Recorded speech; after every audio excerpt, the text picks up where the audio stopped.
이스라엘이 시리아와 전 세계를 충격에 빠뜨리며 시리아의 한 공군 기지를 기습적으로 비밀리에 공격했습니다. 그리고 언론은 이스라엘이 전쟁을 원해서 그런 것이라고 여러분을 설득하려 하겠지만 진실은 훨씬 더 사악하고 복잡합니다. 이스라엘이 시리아와 평화 협상 중인 상황에서 또 다른 전선을 확대하고 미국이라는 가장 강력한 동맹국의 뜻을 거스를 이유가 무엇일까요? 정말 심각한 일이 벌어지고 있음이 분명하고 안타깝게도 실제로 그렇습니다.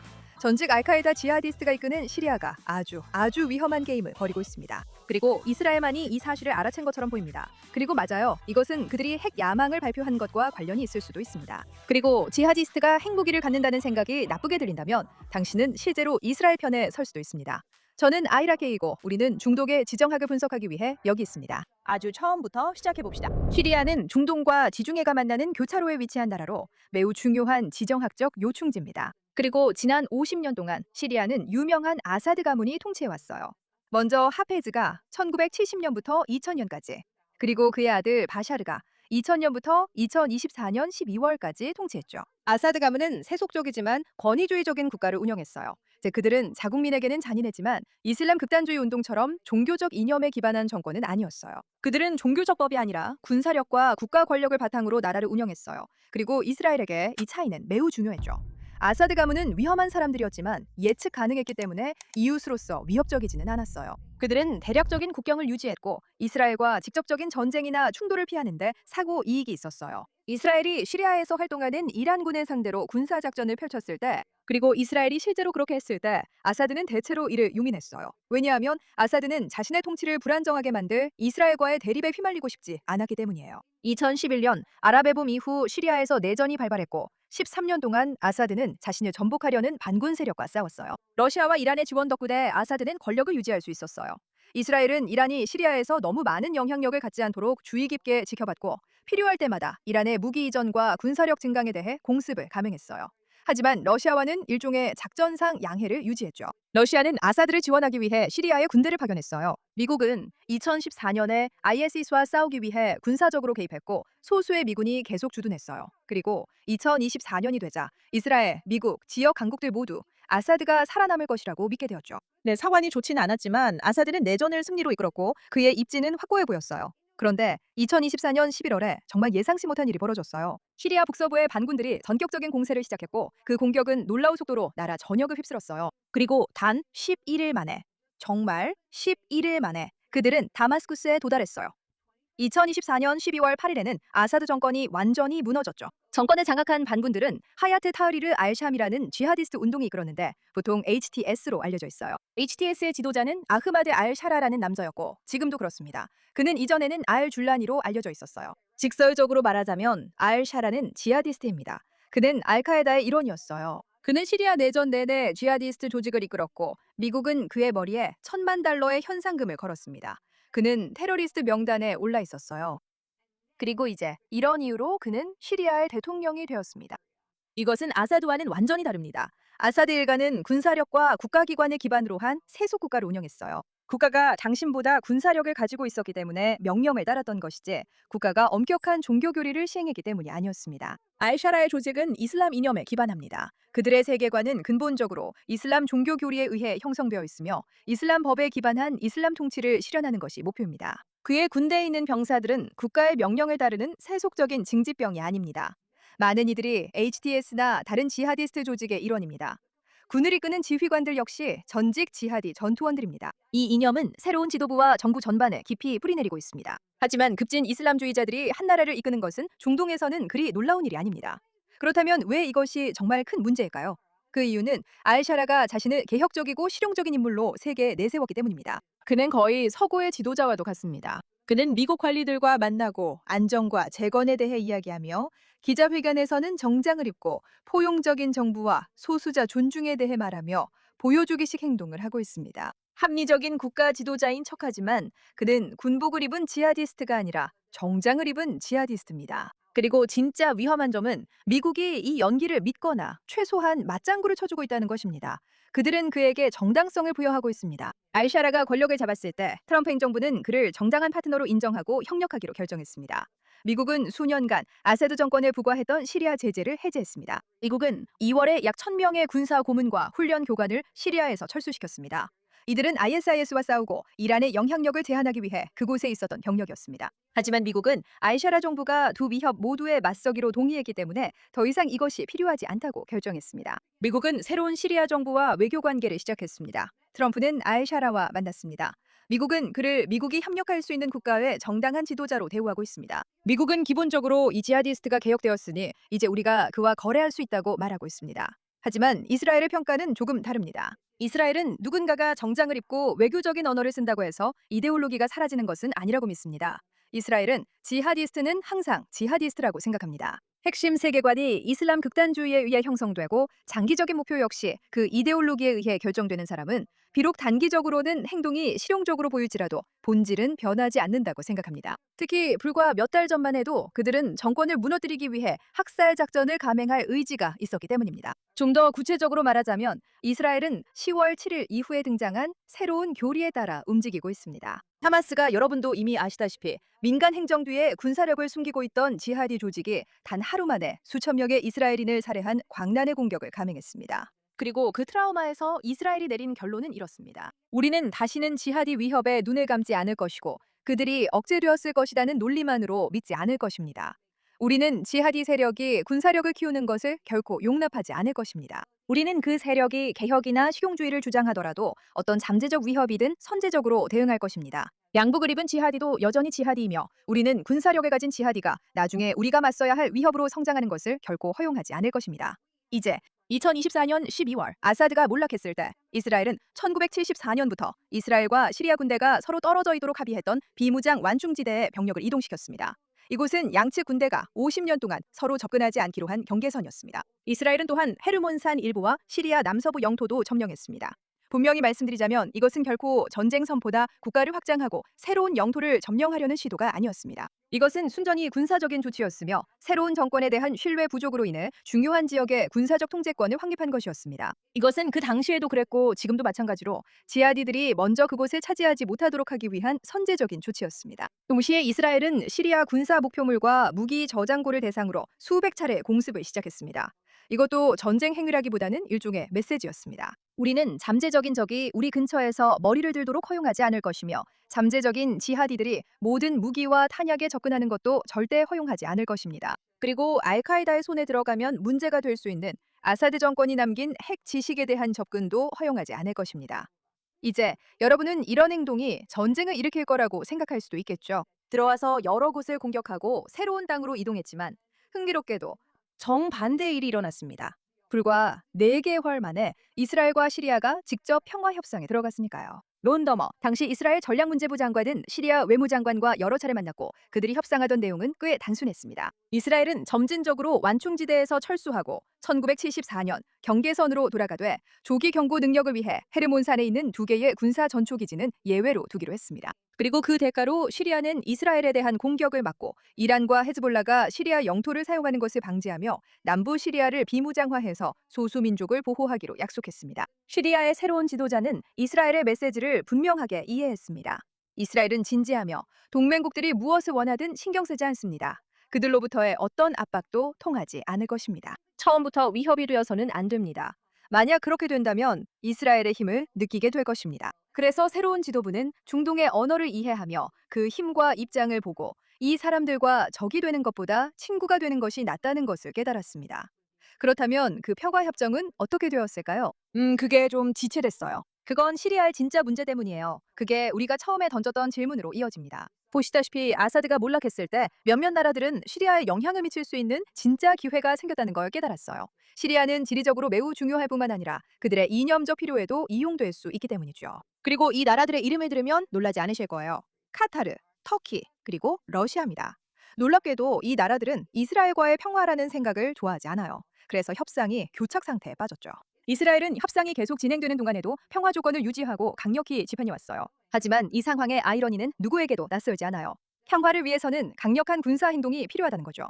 하지만 이런 미묘한 개념은 지능이 낮은 사람들에게는 이해하기 어려운 부분이에요. 이 부분이 바로 시리아를 전략적으로 매우 중요한 위치에 놓이게 만드는 이유예요. 터키, 카타르, 러시아라는 세 강대국이 동시에 시리아의 재건과 군사 재정비에 수십억 달러를 투자하고 있어요. 이들은 전략적으로 협력하고 있는데 이들의 이해관계를 이해하면 왜 이스라엘이 8월 18일 행동을 취했는지 설명할 수 있어요. 좋아요. 먼저 터키부터 시작할게요. 터키는 나토 회원국이자 무슬림이 다수인 나라예요. 에르도안 정부는 이슬람주의 성향을 가지고 있는데 에르도안의 정치 운동은 이슬람 통치와 이슬람주의 이념에 뿌리를 두고 있어요. 터키는 시리아 내전 동안 수년간 시리아 지하디스트 반군을 지원해 왔어요. 이제 그 반군이 알샤라 아래에서 권력을 잡게 되자 터키는 기회를 엿보고 있는 거예요. 그들은 수십억 달러를 투자해 시리아 군대를 훈련시키고 시리아 국가의 인프라와 기관을 재건하는 데 도움을 주고 있어요. 그리고 터키는 이제 파키스탄과 사우디아라비아와 방위 협정을 체결했어요. 본질적으로 터키가 나토에 지원을 받는 지역 강국으로 자리매김하고 있다는 뜻이에요. 서방의 지원이죠. 가장 중요한 것은 터키는 시리아에 영구적인 군사 주둔을 하고 있습니다. 그 이유는 강력한 지하드의 우호적인 정부를 남쪽 국경에 세우고 싶어 하기 때문입니다. 터키가 영향력을 행사하고 통제할 수 있는, 그리고 터키의 지역적 이익에 맞게 조정하고 형성할 수 있는 정부입니다. 또한 이곳은 중동의 다른 지역으로 들어가는 관문이기도 합니다. 세속적인 정부는 터키의 이념과 덜 맞겠지만 지하디 정부는 이슬람 국가에게 자연스러운 파트너입니다. 그들의 실질적 이해관계는 분명합니다. 시리아를 통제한다는 것은 유럽과 중동, 아시아 사이의 중요한 지정학적 교차로를 통제한다는 의미입니다. 이는 2,500만 인구의 나라로 흘러들어오는 재건 자원에 대한 영향력을 의미합니다. 또한 잠재적인 적이나 불안정한 국가가 아니라 국경에 군사적 동맹국이 있게 된다는 뜻이기도 합니다. 그들은 그것을 원합니다. 그리고 그것이 이스라엘이 직면했던 문제였지만 그 이야기는 잠시 후에 다루겠습니다. 왜냐하면 우리는 카타르의 이해관계에 대해 이야기해야 하기 때문입니다. 카타르는 작지만 엄청나게 부유한 걸프 국가로 시리아에 210억 달러를 투자했습니다. 그리고 그들이 그렇게 자선적이어서 그런 것이라고 착각하지 마세요. 전혀 아닙니다. 이것은 전략적인 투자입니다. 카타르는 시리아 재건을 위해 자금을 지원하며 시리아의 핵심 자금줄이 되고 있습니다. 아이러니하게도 카타르는 하마스 지도자들을 받아들이고 적대 세력들 사이에서 중재 역할을 하는 국가이기도 합니다. 카타르는 오랫동안 지역 내 권력과 영향력을 중개하는 존재로 자리매김해 왔습니다. 하지만 사실 그들은 자신들의 뜻을 관철하고 싶을 뿐입니다. 새로운 시리아 정부가 재건을 위해 자금이 필요할 때 카타르는 현금을 들고 나타납니다. 참 공교롭네요. 카타르의 시리아 투자는 여러 가지 목적을 가지고 있습니다. 이것은 카타르를 시리아 생존의 핵심으로 만듭니다. 13년간의 내전, 후에 한 나라가 재건이 필요할 때 자금을 제공하는 국가는 엄청난 영향력을 갖게 되고 카타르는 그런 영향력을 아주 좋아합니다. 또한 이것은 카타르가 걸프 지역 내에서 사우디아라비아에 대한 견제 세력으로 자리매김하게 하며 영향력과 권력의 또 다른 중심지를 구축하게 합니다. 그리고 세 번째로 이것은 카타르가 새 대륙의 교차로에 위치한 전략적인 국가에 접근하고 영향력을 행사할 수 있게 해줍니다. 카타르의 실질적 이해관계는 터키와 비슷하지만 군사 주둔이 아니라 자금 지원의 형태로 드러납니다. 시리아 재건에 없어서는 안 될 존재가 되세요. 그들은 당신에게 빚을 지게 될 것입니다. 당신은 새 정부의 영향력을 얻게 되고 중동의 핵심 국가의 향방에 영향을 미치게 됩니다. 이 두 나라가 겉으로는 서구적인 척하면서 실제로는 이슬람 급진 이데올로기에 엄청난 투자를 하고 있다는 점, 그리고 시리아에 굉장히 관심이 많다는 점이 흥미롭지 않나요? 그러니까 누가 이런 점들을 연결해서 생각하겠어요?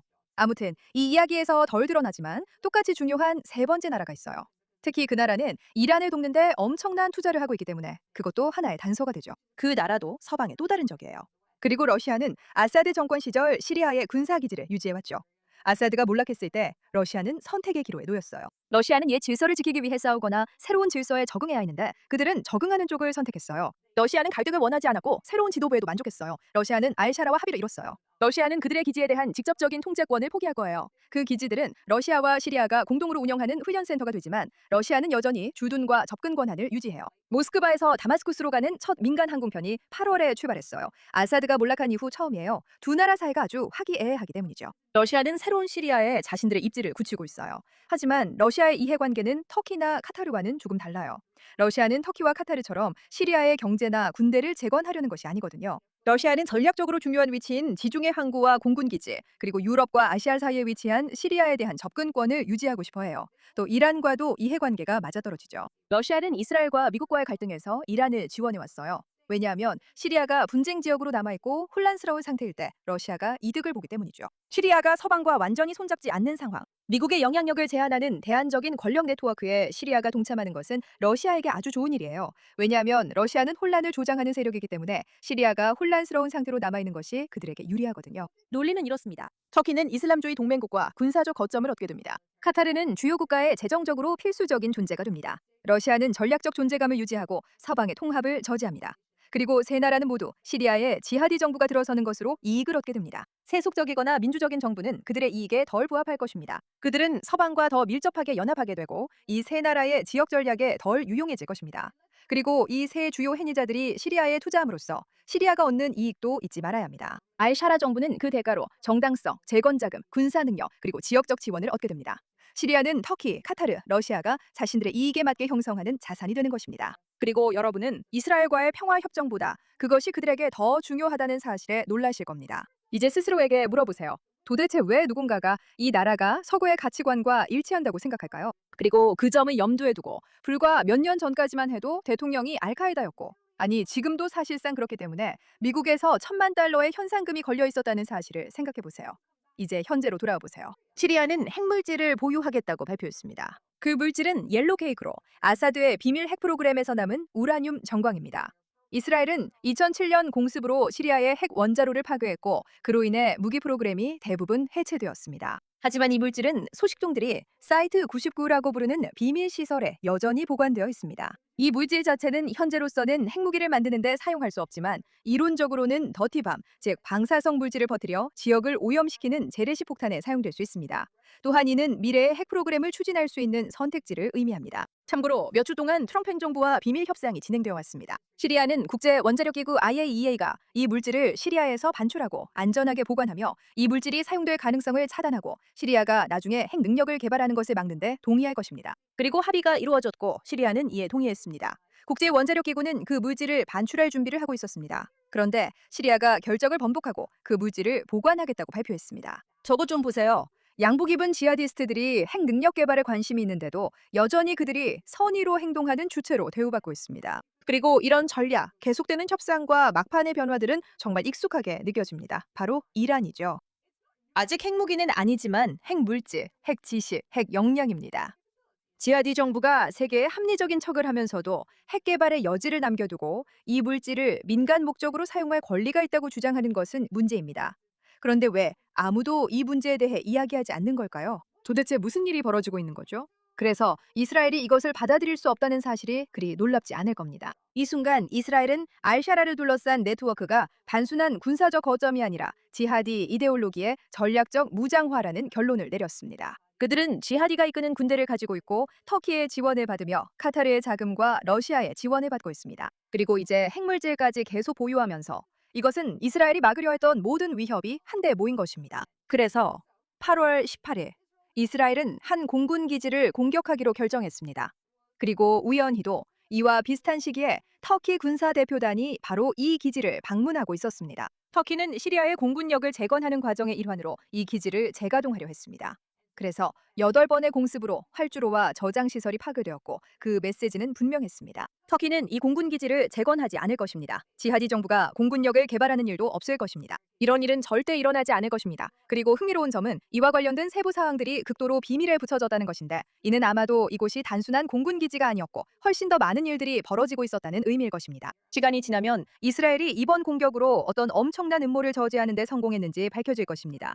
하지만 그와는 별개로 이스라엘의 메시지와 원칙은 매우 분명합니다. 이스라엘은 지하디 세력이 본격적인 군사 능력을 개발하는 것을 결코 용납하지 않을 것이며, 특히 자신들이 지하디가 아니라고 가장하는 세력은 절대 용납하지 않을 것입니다. 이스라엘의 명백한 적들과 친하게 지내는 세력들 말이죠.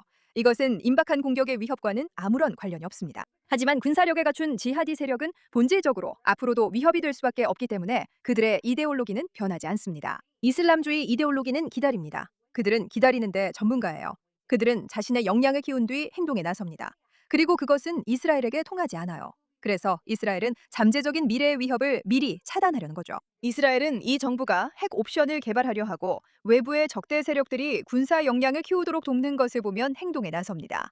이제 이스라엘과 그다지 친하지 않은 협상 담당 미국 특사들은 즉시 이번 공습을 불필요한 긴장 고조라고 비난했습니다. 워싱턴이 사전에 통보를 받았고 아마도 이를 승인했음에도 불구하고 말이죠. 하지만 보여지는 게 중요하니까요. 보세요. 이스라엘은 터키가 지원하고 카타르가 자금을 대며 러시아의 지원을 받아 전략적으로 배치된 이지하디가 이끄는 군대가 핵 옵션까지 보유하고 있다는 점에서 용납할 수 없는 위협이라고 결론지었습니다. 좀 과장처럼 들릴 수도 있다는 건 알지만 사실 그렇지 않아요. 그래서 이스라엘은 행동에 나서기로 결정한 거예요. 그리고 미국이 그 점에 대해 문제를 제기한다면 이제 자살은 더 이상 이스라엘의 방식이 아니라는 걸 받아들여야 할 거예요. 이스라엘이 8월 18일에 이 기지를 공격하기로 결정했을 때 이스라엘과 시리아 간의 평화회담은 아직 형식상 진행 중이었어요. 이제 대통령이 메시지를 이해해서 강력한 군사 개입 이후에 평화회담이 시작됐던 거 기억하시죠?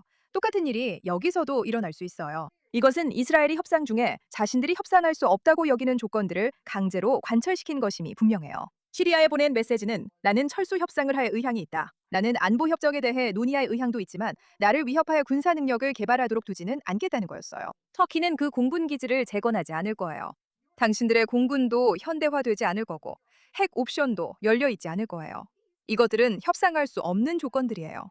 그리고 이게 시리아였다고 말하는 건 아니에요. 하지만 최근에 이스라엘은 어떤 나라가 이스라엘과 평화 협상을 하면서 평화를 유지하다가 적절한 시기가 오면 공격하려 한다는 사실을 들었어요. 그리고 제가 이게 시리아라고 말하지 않는 이유는 검열이 있기 때문이에요. 어떤 나라가 그 전략을 썼을까요? 그리고 협상가들이 바로 이 이데올로기를 밀어붙인 사람들이었어요. 이게 바로 그들이 사물을 바라보는 방식이에요. 일단은 상황을 괜찮게 유지하는 거죠. 하지만 앞으로 우리는 우리의 이데올로기를 밀어붙일 거예요. 이것을 이해하는 것은 이스라엘의 입장이 얼마나 정교한지 보여줍니다. 이스라엘은 시리아를 정복하려는 것이 아니에요. 이스라엘은 알샤라를 전복시키려는 것도 아니에요. 이스라엘은 당신들이 주권을 가질 수 있다고 말하지만 특정한 제약을 받아들여야만 한다고 해요. 우리는 조건을 협상할 수 있지만 이 레드라인은 절대적이에요. 평화 프로세스는 이미 교착 상태에 빠졌어요. 왜냐하면 시리아가 터키, 카타르, 러시아와의 네트워크를 포기하지 않고서는 이스라엘의 조건을 받아들일 수 없기 때문이에요. 그래서 그들은 이미 문제가 되고 있어요. 그리고 그로 인해 이스라엘은 외교의 문을 열어둔 채로 일방적으로 그 레드라인을 집행해왔어요. 이것이 서양인에게는 낯설고 이상하게 들릴 수 있지만 중동에서는 이것이 매우 타당해요. 여기서 전달하는 메시지는 아주 분명해요. 평화를 가질 수 있다는 거예요. 하지만 이스라엘이 생각하는 평화의 정의와 급진 이슬람주의자들이 생각하는 평화의 정의가 다르다는 점을 보면 우리는 이스라엘식 정의를 따를 거예요. 즉, 힘을 통한 평화가 이 협상에 양보할 수 없는 조건이 될 거예요. 그리고 당신이 동의하든 아니든 우리는 그 조건을 집행할 거예요. 그리고 이 메시지는 시리아에만 보내는 것이 아니에요. 터키와 카타르도 그들만의 경고를 받고 있어요. 터키가 재건 중이던 기지가 공격당한 것도 우연이 아니에요. 이건 꽤 분명한 메시지예요. 그리고 시리아가 핵 관련 의도를 발표하기 하루 전에 이스라엘은 자국의 전략적 평가가 얼마나 포괄적으로 변했는지를 보여주는 추가 성명을 발표했어요. 그들은 카타르로의 방위 산업 수출을 중단했고 이제 카타르를 이스라엘에 반하는 악의적인 국가라고 부르고 있어요. 이제야 제대로 말하는 거죠. 그리고 이것은 큰일인데 왜냐하면 카타르와의 관계는 항상 조심스럽게 다뤄져 왔기 때문이에요.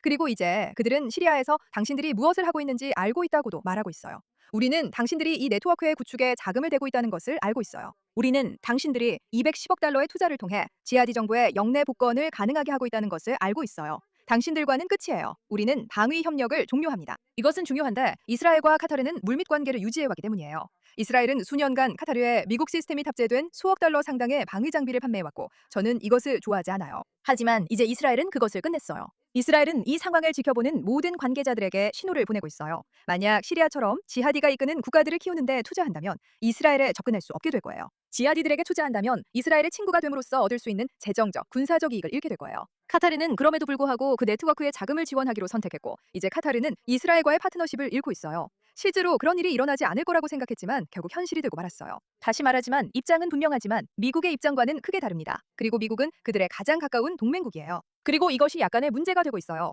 여기에는 근본적인 차이가 있습니다. 미국은 관여와 재건이 행위자들을 변화시킬 수 있다고 믿고 있어요. 미국은 알샤라를 개혁된 인물로 보고 있어요. 미국은 협상 가능한 실용적 이해관계를 보고 있습니다. 미국은 합리적으로 행동하는 지하디를 보고 있기 때문에 협력할 수 있다고 생각해요. 이제 우리가 미국이라고 말할 때 모두를 뜻한다고 가정하지는 않을 거예요. 왜냐하면 행정부 내 많은 사람들이 상황을 아주 명확하게 파악하고 있기 때문이에요. 그리고 여기서 더 정교한 게임이 진행되고 있을 수도 있어요. 예를 들어 우리가 그들과 친구인 척해서 적어도 협상의 문을 열어둘 수 있도록 하자는 거죠. 하지만 여전히 그건 매우 위험한 게임이에요. 제재를 해제하고 군대를 철수시키고 외교적으로 관여하고 재건을 지원하는 것 말이에요. 이스라엘은 당신의 친구와 동맹이 당신의 의도를 드러낸다고 믿어요.